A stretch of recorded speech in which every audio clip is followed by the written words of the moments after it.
Good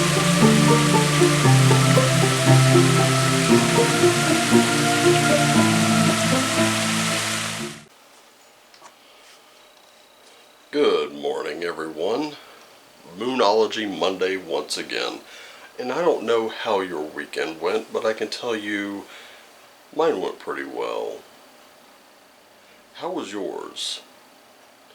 Well, I hope yours went well, because I got a little news for you. Since we missed last week, I decided to go ahead and include a little tarot today, so it's not strictly Moonology Monday. But never let it be said that stopped me, right?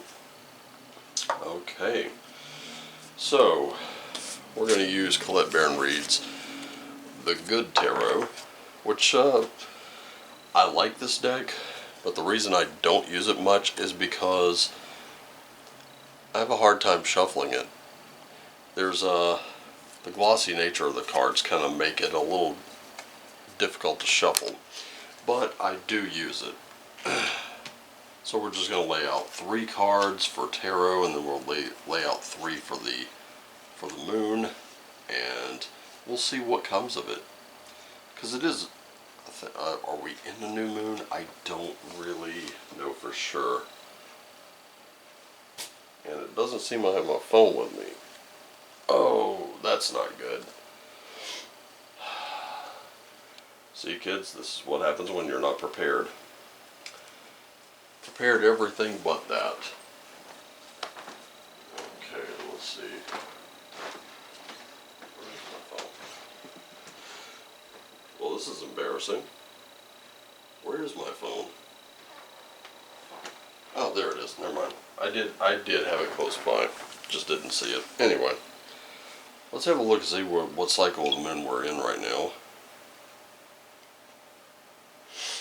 Alright, let's see.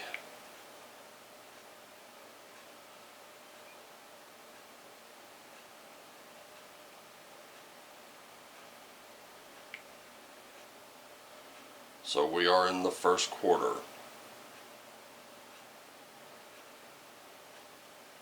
Wow. So we missed the full moon, but we're still building up. Still building up to that point where we're still manifesting, and hopefully you've taken a little bit more of a, paid a little bit more attention to the moon cycle than I have.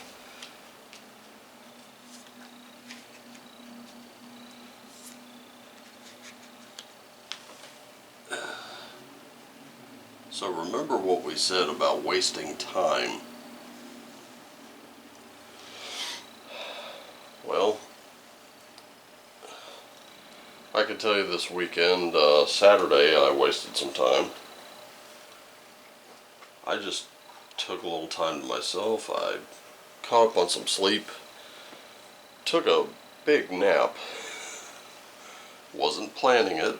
I made a cup of tea, I kind of sat back here on the couch, I was watching a little something on YouTube, and that was it, passed out. I blame Bub. He crawled up on me and began purring, and yeah, out like a light. Insomnia, you have not won this day.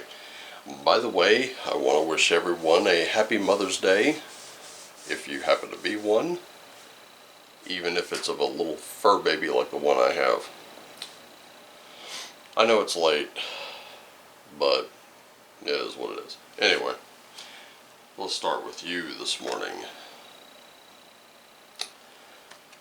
7 of Fire, or 7 of Wands, and a little bit of a, I want to say in the Rider-Waite, this is like a bit of a defensive position, but we're seeing that unicorn there. Little fireflies all around it. So I'm not thinking it means that necessarily.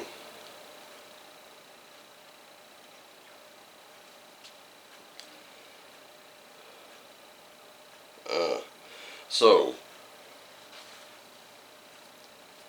what I'm seeing with this card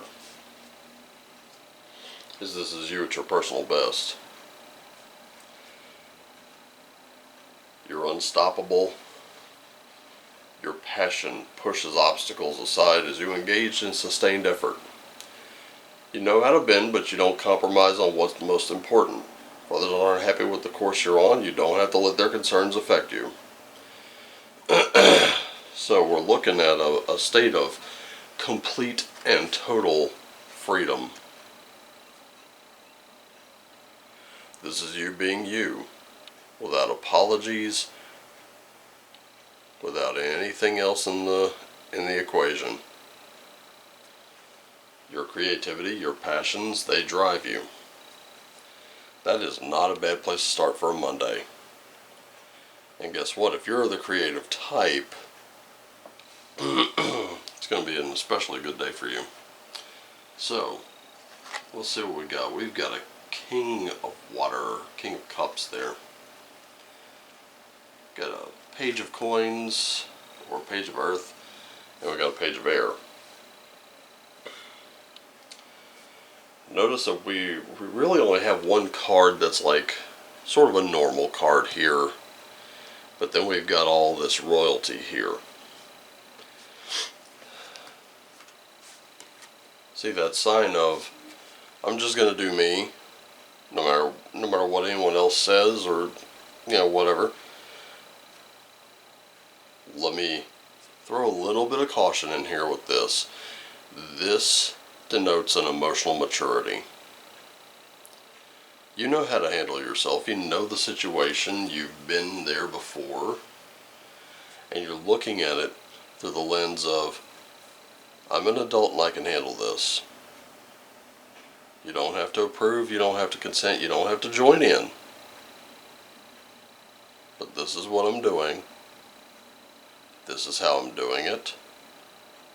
And this is the outcome I'm looking to reach. You got that Page of Earth there. This is sort of a little bit of grounded action.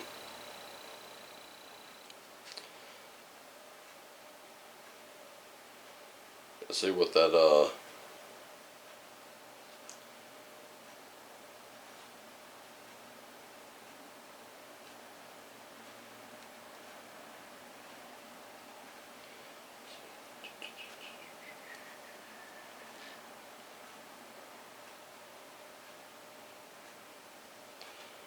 let's say Page of Earth.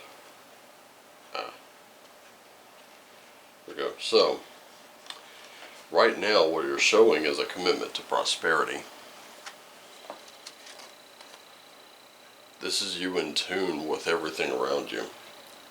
See, everything starts with a plan. Remember what I said about that King of Water there? This is what I'm doing. This is where I'm going. This is how I intend to get there. This is how you intend to get there. But you've got undeniable evidence that the hard work will pay off. This is your dreams grounded in reality and the start of something new.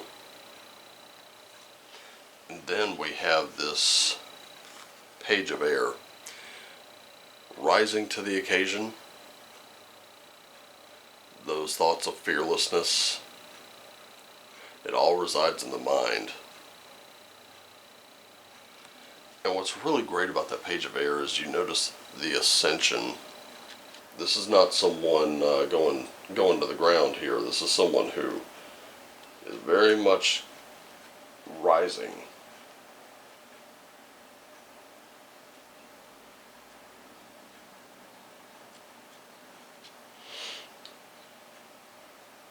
You got a little curiosity. This is also a willingness to explore other possibilities. See, right now you've got that emotional maturity. You're calling that which is attracting you, or that which you want to attract. But you got a good plan, but leave it open to possibility, because anything could happen. Now,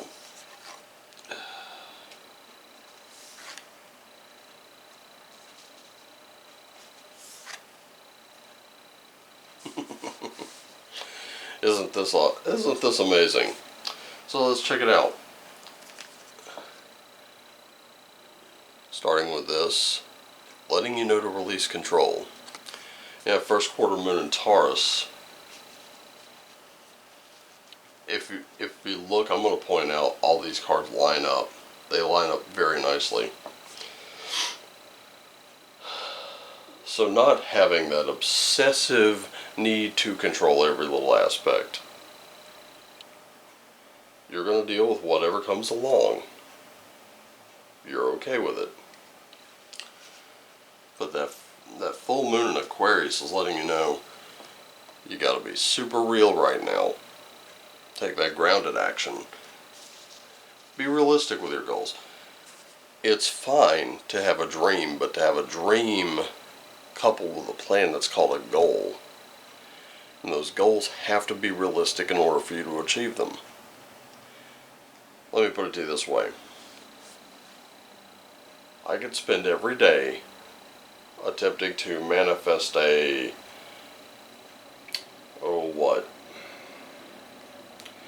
Lamborghini Diablo, let's say. I've wanted a Lamborghini ever since, I wanted a Lambo since I was a kid. I thought those things were awesome looking. I was like, man, if I could have a Lambo, that thing would be awesome. That would be super cool then. However, is it a realistic goal? Well, it's not undoable. I mean, plenty of people out there have had a goal to own a Lambo, and they've done it. So what's the difference?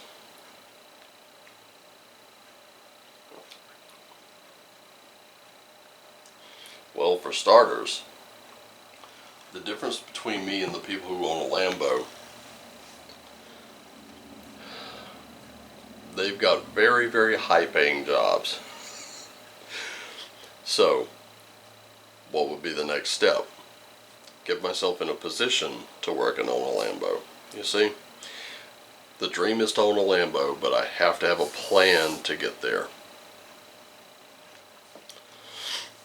Really, I don't have such lofty plans these days. You learn to kind of give those things up because it's, I'll be honest with you, I'd rather a really good, solid pickup truck myself. It's just more utilitarian that way. And right there with the page of air, it says release your blocks. All that fear, all that nervousness, all that aversion to the work, it's got to go.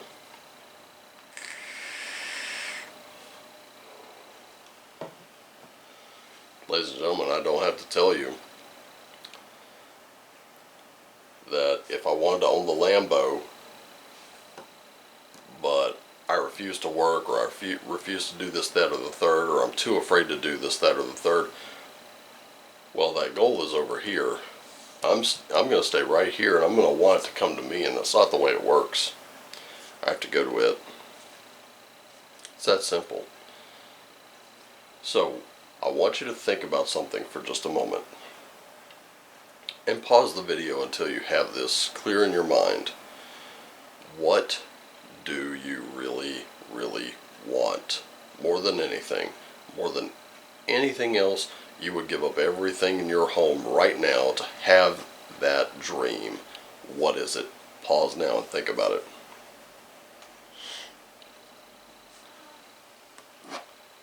Now, the question is, what are you willing to do about it?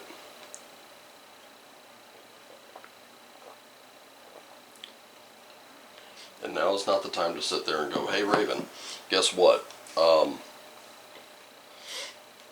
I want millions of dollars, but there's no way I'm going to get it working at this job. That may be true. Maybe. It's true, working at a job won't get you $1 million. But while you're working at that job, what else could you be doing?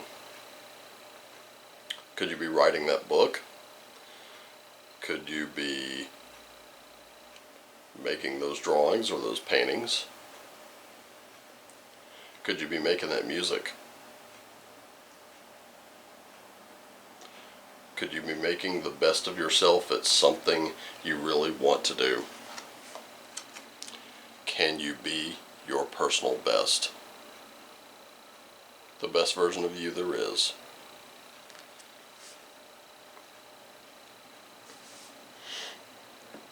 Can you make yourself a renowned figure wherever it is you are, whatever it is you do? When people look at you and they say, hey, that right there, that's the person who's really, really good at stuff. You need to talk to that person right there. What is it you're really good at? Use it. It's that simple. Use it. If you need proof that this kind of thing works, I can tell you plenty of people have given me decks, and I know I don't use some. I use some more than others, but I have a connection of one type or another with all of them. And you know what? Let me tell you how I did it. I got two stories that have the same conclusion. Years ago, I did internet radio, and I used a collection of MP3s that someone else had amassed.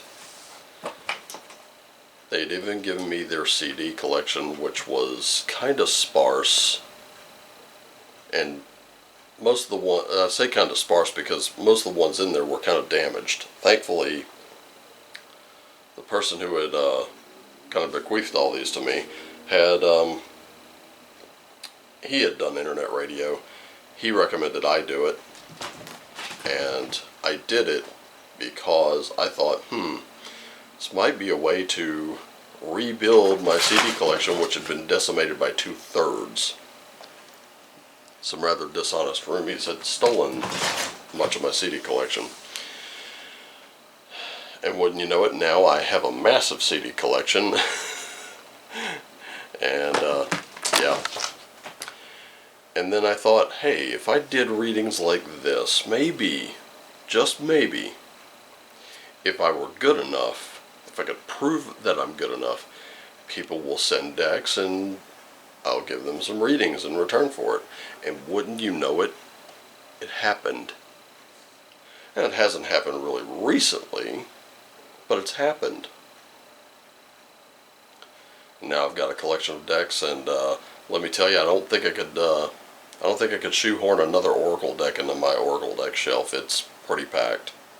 Not unless I were to find another way of systematizing them, if that's a word. I don't know that's a word. But anyway, they were small goals, but they worked. That's why I do this every day. Now, whether or not anyone sends me another deck the rest of my days of doing this, it's fine. I don't mind one bit. I'm still going to do this because it's important to me. And what goal could I possibly have from doing this? I don't know. I really don't. But I'm still going to do it. And I do it because I love it.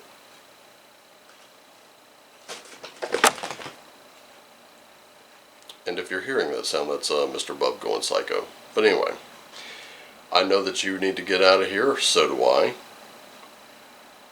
So, you know what? Let me show you something else. Let me just show you something else.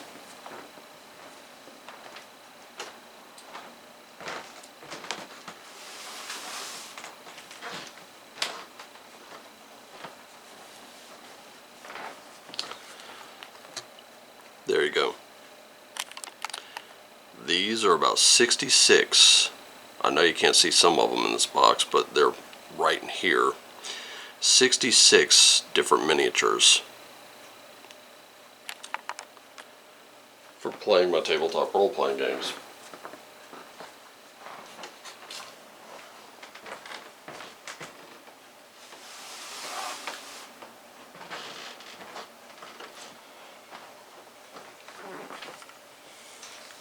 I painted them using only cheap brushes, cheap paints, a few techniques I learned on YouTube, and about 12 hours. It wasn't planned that way, it just kind of ended up that way.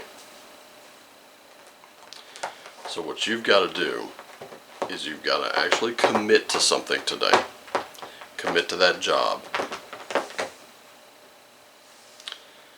Commit to that hobby. Whatever that thing is that you are your personal best at, absolutely 100% commit to it.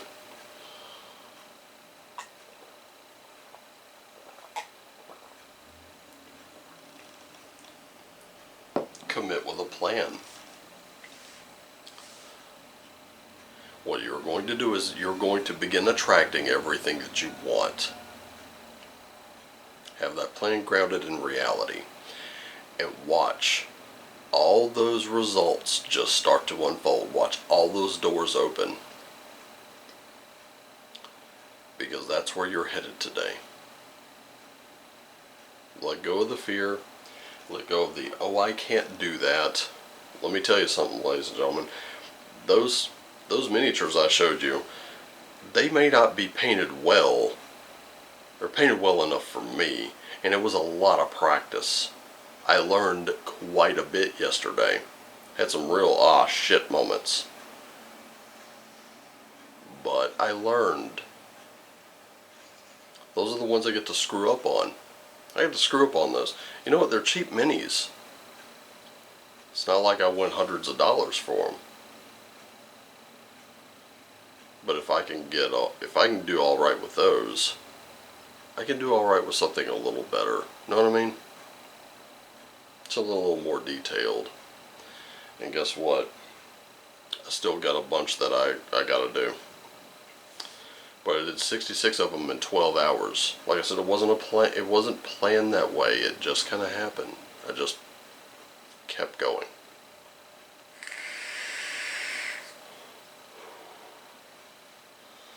And to be honest, there's still some more work I plan on doing with those.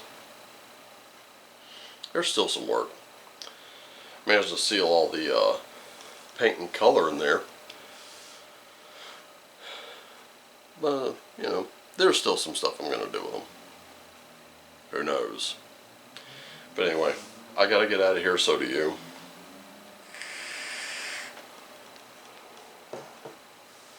Just remember, everything that you want is on the other side of your fear if you just let go of it. I love you all. Take care of yourselves and each other. Be at your absolute best today. Always do what lights you up. And as always, my friends, shine on.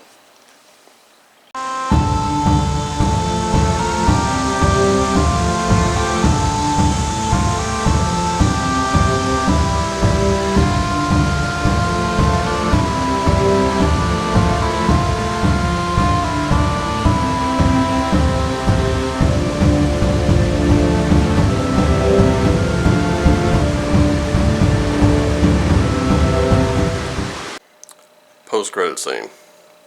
So, I don't know if anyone remembers this, but there was a movie, Men in Black, had Will Smith and Tommy Lee Jones in it, and very first of the movie, Will Smith meets up with Tommy Lee Jones. He says, "Hey, remember, you sought me out, not the other way around. So recognize the skills." And after Tommy Lee Jones listens to him about his little spiel, he says, "That sounds great, Slick, but let me tell you something about your skills." And when he finally steps into the big room that shows all the aliens, he goes, "As of now, they mean precisely dick." Well, we used to talk a lot in the 90s about the skills. Man, I got them skills. So, what exactly does that mean? Do we even say that anymore? It's been a little over 20 years now. We don't use that term anymore. Now what do we got? Think about that for a minute. Go on and get them skills and shine on.